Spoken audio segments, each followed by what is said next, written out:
Right, so we're going to start with Andy and his general introduction. Yeah, I've been given a time limit of 45 minutes. It normally takes me about half an hour at least to go through this. I think people know me. That's 425. 425, not 45. Yeah. Oh, damn.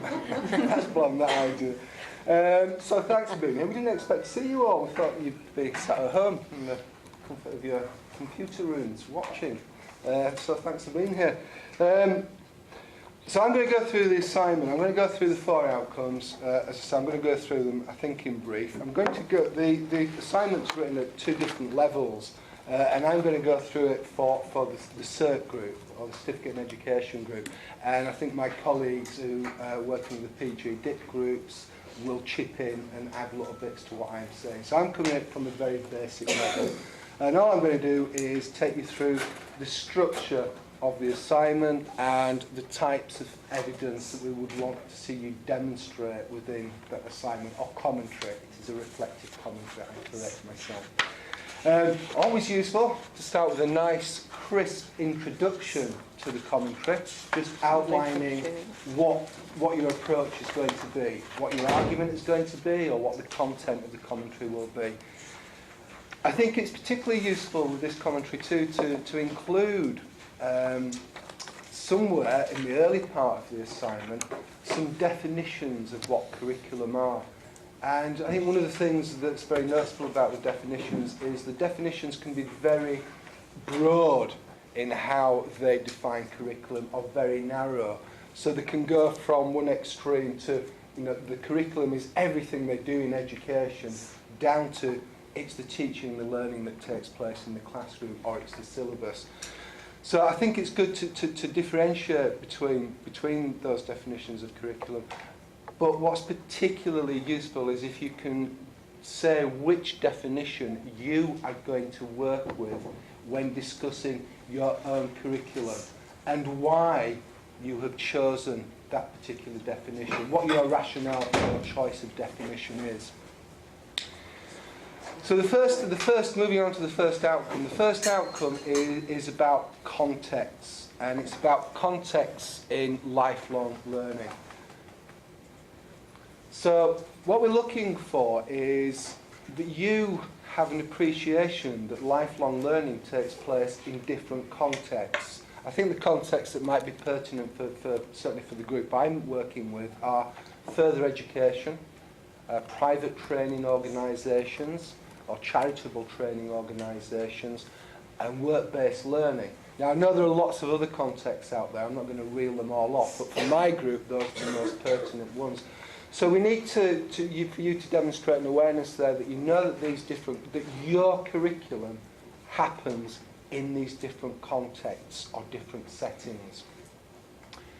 And what we also need there is for you to demonstrate to the person marking your work that you have an appreciation of what the characteristics, the main characteristics of those different contexts are. So what makes your context, you delivering your curriculum in your context, what makes that different to another context where your curriculum might be delivered? What are the major features, the main differences between them? So that's the first outcome.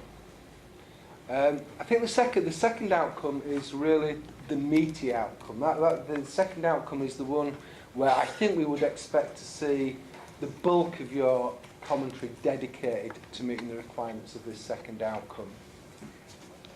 I'm reluctant to specify how much because people take my word, and that's not always a good idea. But I would certainly expect to see this to be your main focus. And the second outcome for the CERT group is examine theories, principles and models of curriculum design and implementation, and their impact on teaching and learning with reference to your own practice. So there are we've looked at 4 models of curriculum design. We've looked at the content model, the outcome product model, process, and the situational model. So we need for you to, again, demonstrate to us, you have just briefly an awareness of what the main characteristics of those 4 models are. What differentiates them? What makes them different to each other? But what are the main characteristics of them? What I really, really need to see, really, that sounds like an introduction to a song. What I really need to see from you is that you can identify which of those models are most pertinent to the curriculum you deliver. And it might be one. I suspect for most of my group it's the outcome or the product model which best identifies the curriculum they deliver. But it's impossible to just have a single model that identifies what you do. You know, you're going to, perhaps because of your approach to the way you deliver the curriculum, you might have bits of the process model in there, or bits of another model in there. So,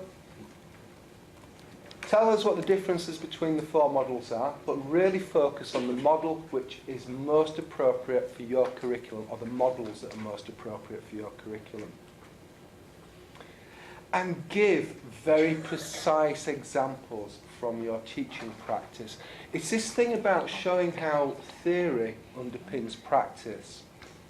If you say the content of the product model is the one which best describes your curriculum, then give examples from your curriculum to show or to give evidence of that. And that shows us that you can make links between practice and underpinning theory. That you can see, this is the really important thing, that you can connect underpinning theory to your practice to see how theory informs what you do. And the other thing alongside that is these models haven't just sprung up out of thin air, they've come from somewhere.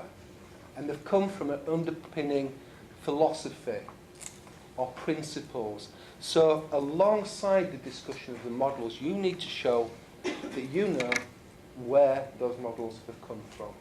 What ideas provided the impetus for the development of those different models. So historically, going back, where have they come from? So, you know, if content model is the one that's most appropriate for you, that comes from classical humanism. And each model has a theory, or an ideology rather, which underpins it. So you need to make those connections too. That was a weakness in the commentaries last year. The third outcome, it's really odd just talking like this. There's no one actually coming back. I know I have to speed it up, Andrew's going like this. Sorry, getting distracted. Explain the significance of equality and diversity to curriculum design. So that's very much showing this is an underlying theme of everything you will do in a teacher training course. Identify how equality and diversity impact upon the curriculum. And again, really, really important, what do you do in your own practice to ensure equality and diversity outcomes or needs are actually met in the curriculum you deliver? So what do you do on not just how it underpins the curriculum, but what do you do on a personal level to ensure that it's embedded within what you do? And finally, the nice outcome. This is the one where you've got a free hand to pretty much say what you like. No real limitations here. Make proposals for improvements to your curriculum with reference to a range of sources relevant to your practice. So what we're assuming here is you're the curriculum experts. You know your subject better than anybody else. You know equally as well, if not better than an awarding body or whoever gives you the syllabus. So what we want you to do is take that curriculum and you tell us what you would do to improve it, to make it better. Perhaps to make it a better experience for your students.